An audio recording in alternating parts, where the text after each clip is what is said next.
perché il suo volto splende su di te. Sono passati 10 anni dalla prima volta in cui l'associazione Vecchio Borgo, con la collaborazione della Pro Loco Capitaneato di Rapallo, ha organizzato la rappresentazione del presepe vivente. In segno di riconoscenza e ringraziamento, un gruppo di figuranti è salito al santuario di Nostra Signora di Montallegro per un atto di devozione e affidamento a Maria.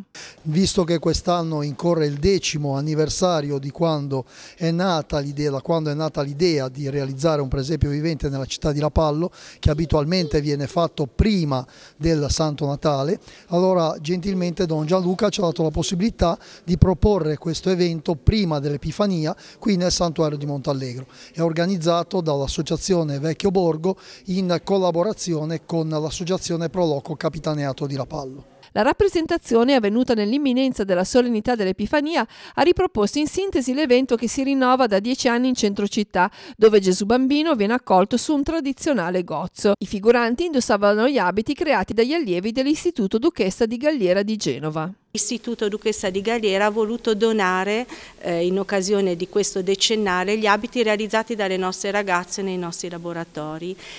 Quest'anno poi è un anno particolare, abbiamo avuto a Rapallo dei problemi legati alla mareggiata e il presepe è sempre stato realizzato nel centro storico su una barca, la natività è arrivata sulla barca. E quest'anno ha avuto un significato particolare. Il rettore del santuario, nell'accogliere l'iniziativa, ha invitato i presenti a mettere sempre al centro il messaggio del Natale.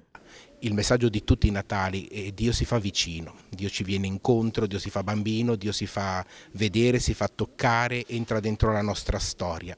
In questo senso ci vogliono occhi capaci di saperlo riconoscere nel bambino, nell'adulto, nell'anziano, nel povero, nel ricco, nel borghese, in qualsiasi persona, qualsiasi genere di lavoro faccia o chiunque esso sia, lì si nasconde la presenza di Cristo. E poi occorre una grande fede per saperlo riconoscere nei sacramenti e nella Chiesa.